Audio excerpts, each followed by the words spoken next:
ಓಂ ಗಂ ಗಣಪತಯೇ ನಮಃ. ಹಾಯ್ ಹಲೋ ನಮಸ್ಕಾರ. Welcome to spiritual vibes YouTube channel. ವೈದಿಕ ಜ್ಯೋತಿಷ್ಯದ ಪ್ರಕಾರ ಸಂಪತ್ತಿನ ದಾತ ಶುಕ್ರನು 2026ರ ಹೊಸ ವರ್ಷದ ಮಧ್ಯದಲ್ಲಿ ಮಿಥುನ ರಾಶಿಯನ್ನು ಪ್ರವೇಶಿಸುತ್ತಾನೆ. ಇದು ಗುರುದೇವ ಗುರುವಿನೊಂದಿಗೆ ಸೇರಿ ಗಜಲಕ್ಷ್ಮಿ ರಾಜಯೋಗವನ್ನು ಸೃಷ್ಟಿಸುತ್ತದೆ. ಇದರ ಪರಿಣಾಮವಾಗಿ ಈ ರಾಶಿಗಳು ಲಕ್ಷ್ಮೀದೇವಿಯ ವಿಶೇಷ ಆಶೀರ್ವಾದವನ್ನು ಪಡೆಯಬಹುದು. ಇವರ ಸ್ವಂತ ಮನೆಯ ಆಸೆಯೂ ಕೂಡ ಈಡೇರಬಹುದು. ಆ ಲಕ್ಕಿ ರಾಶಿಗಳಾವುವು ಎಂದು ಈ ವಿಡಿಯೋದಲ್ಲಿ ತಿಳಿಯೋಣ. ಹೊಸ ವರ್ಷದಲ್ಲಿ ಗುರುವು ಅತಿಚಾರದಲ್ಲಿ ಅಂದರೆ ಆಧ್ಯಾತ್ಮಿಕ ಚಲನೆ ತನ್ನ ಸಂಚಾರವನ್ನು ಪ್ರಾರಂಭಿಸುತ್ತಾನೆ. ದೇವರುಗಳ ಗುರುವಾದ ಗುರುವನ್ನು ಜ್ಞಾನ, ಶಿಕ್ಷಣ, ಸಂಪತ್ತು, ಧರ್ಮ, ಆಧ್ಯಾತ್ಮಿಕತೆ, ಮದುವೆ, ಉನ್ನತ ಶಿಕ್ಷಣ, ದೀರ್ಘಾಯುಷ್ಯ ಇತ್ಯಾದಿಗಳ ಅಂಶವೆಂದು ಪರಿಗಣಿಸಲಾಗುತ್ತದೆ. ಪರಿಣಾಮವಾಗಿ ಗುರುವಿನ ಸ್ಥಾನದಲ್ಲಿನ ಬದಲಾವಣೆಯು 12 ರಾಶಿಚಕ್ರ ಚಿಹ್ನೆಗಳ ಜೀವನದ ಮೇಲೆ ಒಂದಲ್ಲ ಒಂದು ರೀತಿಯಲ್ಲಿ ಪರಿಣಾಮ ಬೀರುತ್ತದೆ.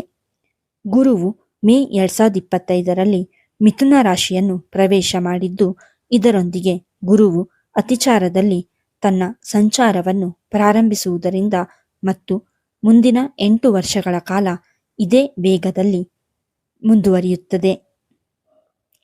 ಈ ಪರಿಸ್ಥಿತಿಯಲ್ಲಿ ಇದು ಒಂದು ರಾಶಿಯಿಂದ ಇನ್ನೊಂದು ರಾಶಿಗೆ ಕೆಲವು ತಿಂಗಳುಗಳ ಕಾಲ ಸಾಗುತ್ತದೆ.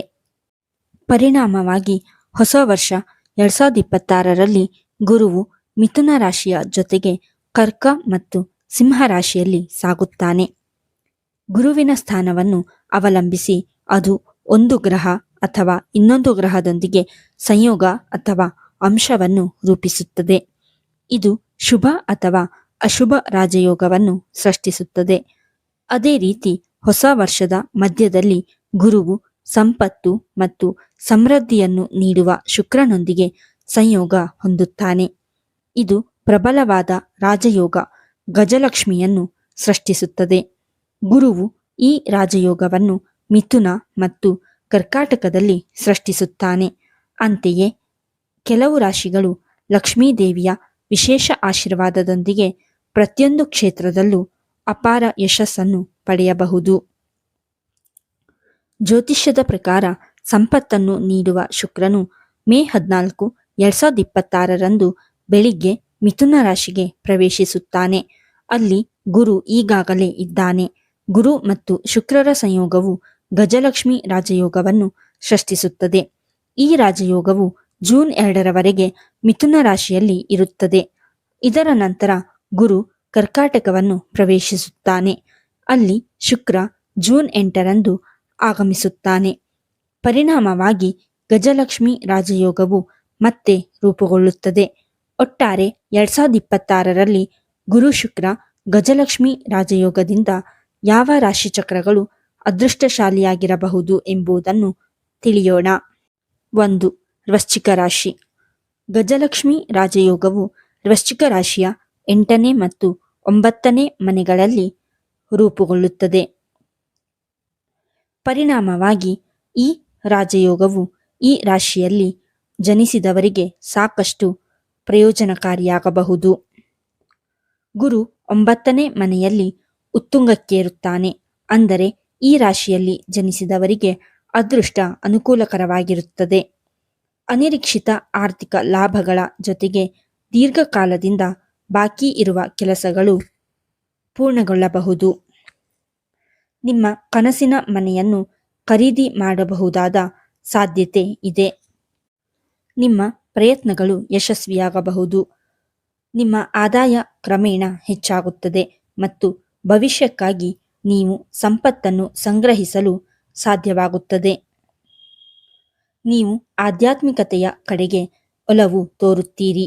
ಇದು ಹಲವಾರು ಧಾರ್ಮಿಕ ತೀರ್ಥಯಾತ್ರೆಗಳಿಗೆ ಕಾರಣವಾಗಬಹುದು.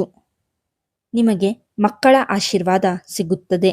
ನೀವು ಶಿಕ್ಷಣದಿಂದಲೂ ಪ್ರಯೋಜನ ಪಡೆಯಬಹುದು. ಸ್ಪರ್ಧಾತ್ಮಕ ಪರೀಕ್ಷೆಗಳಿಗೆ ತಯಾರಿ ನಡೆಸುವವರು ಅಥವಾ ಉನ್ನತ ಶಿಕ್ಷಣವನ್ನು ಪಡೆಯುತ್ತಿರುವವರು ಯಶಸ್ವಿಯಾಗಬಹುದು. ಆತ್ಮವಿಶ್ವಾಸ ಮತ್ತು ಧೈರ್ಯ ಕೂಡ ವೇಗವಾಗಿ ಹೆಚ್ಚಾಗಬಹುದು. ಅವಿವಾಹಿತ ವ್ಯಕ್ತಿಗಳು ವಿವಾಹ ಪ್ರಸ್ತಾಪಗಳನ್ನು ಪಡೆಯಬಹುದು. ಪ್ರೇಮ ಜೀವನವು ಉತ್ತಮವಾಗಿರುತ್ತದೆ ಎಂದು ನಿರೀಕ್ಷಿಸಲಾಗಿದೆ. 2. ಮೇಷರಾಶಿ. ಈ ರಾಶಿಯವರಿಗೆ ಗುರು ಮತ್ತು ಶುಕ್ರರ ಸಂಯೋಗವು ಹಲವು ವಿಧಗಳಲ್ಲಿ ಅನುಕೂಲಕರವಾಗಿರುತ್ತದೆ. ಗಜಲಕ್ಷ್ಮಿ ರಾಜಯೋಗವು ಅವರ ಜಾತಕದ 3ನೇ ಮತ್ತು 4ನೇ ಮನೆಗಳಲ್ಲಿ ರೂಪುಗೊಳ್ಳುತ್ತದೆ. ಇದು ದೀರ್ಘಕಾಲದಿಂದ ಬಾಕಿ ಉಳಿದಿರುವ ಯೋಜನೆಗಳನ್ನು ಪೂರ್ಣಗೊಳಿಸಲು ಕಾರಣವಾಗಬಹುದು. ಹೊಸ ಮನೆ, ವಾಹನ ಇತ್ಯಾದಿಗಳನ್ನು ಖರೀದಿಸುವ ಕನಸುಗಳು ಈಡೇರಬಹುದು. ಕುಟುಂಬದೊಂದಿಗೆ ಗುಣಮಟ್ಟದ ಸಮಯವನ್ನು ಆನಂದಿಸಿ. ದೈಹಿಕ ಮತ್ತು ಮಾನಸಿಕ ಶಾಂತಿಯನ್ನು ಆನಂದಿಸಿ. ರಿಯಲ್ ಎಸ್ಟೇಟ್ನಲ್ಲಿ ಲಾಭದ ಸಾಧ್ಯತೆಗಳು ಇವೆ. ಗುರುವಿನ 7ನೇ ಅಂಶವು ಕರ್ಮ ಮತ್ತು ಅದೃಷ್ಟದ ಮನೆಗಳ ಮೇಲೆ ಬೀಳುತ್ತಿದೆ. ಪರಿಣಾಮವಾಗಿ ಗಮನಾರ್ಹ ವೃತ್ತಿಜೀವನದ ಲಾಭಗಳು ಸಾಧ್ಯ. ವೃತ್ತಿ ಪ್ರಗತಿ, ಬಡ್ತಿ ಮತ್ತು ಗೌರವ ಸಾಧ್ಯ. ಹೆಚ್ಚುವರಿಯಾಗಿ ನೀವು ಆಧ್ಯಾತ್ಮಿಕತೆಯ ಕಡೆಗೆ ಒಲವು ತೋರಬಹುದು, ಆತ್ಮಾವಲೋಕನದಲ್ಲಿ ತೊಡಗಿಸಿಕೊಳ್ಳಬಹುದು ಮತ್ತು ಅದೃಷ್ಟವು ನಿಮ್ಮ ಕಡೆ ಇರಬಹುದು.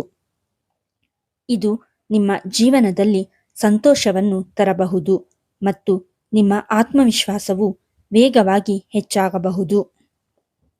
3. ತುಲಾರಾಶಿ. ಗುರು ಮತ್ತು ಶುಕ್ರರ ಸಂಯೋಗವು ತುಲಾರಾಶಿಯವರ ಜಾತಕದ 9ನೇ ಮತ್ತು 10ನೇ ಮನೆಗಳಲ್ಲಿ ಸಂಭವಿಸಲಿದೆ. ಈ ರಾಶಿಚಕ್ರದ ಸ್ಥಳೀಯರಿಗೆ ಗಜಲಕ್ಷ್ಮಿ ರಾಜಯೋಗವು ಶುಭ ಫಲ ನೀಡಲಿದೆ. ಈ ರಾಶಿಚಕ್ರದ ಅಡಿಯಲ್ಲಿ ಜನಿಸಿದವರು ತಮ್ಮ ಕಾರ್ಯಗಳ ಪ್ರತಿಫಲವನ್ನು ಪಡೆಯುತ್ತಾರೆ. ವೃತ್ತಿ ಜೀವನದಲ್ಲಿ ಗಮನಾರ್ಹ ಲಾಭಗಳು ಸಾಧ್ಯ. ಅವರು ಸ್ಥಾನಮಾನ ಮತ್ತು ಪ್ರತಿಷ್ಠೆಯನ್ನು ಪಡೆಯಬಹುದು. ಹೊಸ ವೃತ್ತಿ ಅವಕಾಶಗಳು ಉದ್ಭವಿಸಬಹುದು. ಅವಿವಾಹಿತ ವ್ಯಕ್ತಿಗಳು ವಿವಾಹ ಪ್ರಸ್ತಾಪಗಳನ್ನು ಪಡೆಯಬಹುದು. ಅವರ ಜೀವನದಲ್ಲಿ ಸಂತೋಷ ಬರಬಹುದು. ದೀರ್ಘಕಾಲದ ಕಾಯಿಲೆಗಳು ಕ್ರಮೇಣ ಗುಣವಾಗಬಹುದು. ಈ ಮೇಲೆ ಹೇಳಿರುವ 3 ರಾಶಿಗಳಾದ ವೃಶ್ಚಿಕ, ಮೇಷ ಮತ್ತು ತುಲಾ ರಾಶಿಯವರಿಗೆ ಈ ಗಜಲಕ್ಷ್ಮಿ ಯೋಗದಿಂದಾಗಿ ಜೀವನದಲ್ಲಿನ ಎಲ್ಲ ರೀತಿಯ ಕನಸುಗಳು ನನಸಾಗುತ್ತದೆ. ಈ ವಿಡಿಯೋ ನಿಮಗೆ ಇಷ್ಟವಾಗಿದ್ದಲ್ಲಿ ಲೈಕ್ ಮಾಡಿ, ಶೇರ್ ಮಾಡಿ ಮತ್ತು ಕಮೆಂಟ್ ಮಾಡಿ. ಹಾಗೆಯೇ ಇನ್ನೂ ಹೆಚ್ಚಿನ ವಿಡಿಯೋಗಳಿಗಾಗಿ ನಮ್ಮ ಚಾನಲನ್ನು ಸಬ್ಸ್ಕ್ರೈಬ್ ಮಾಡಿ. ಧನ್ಯವಾದಗಳು.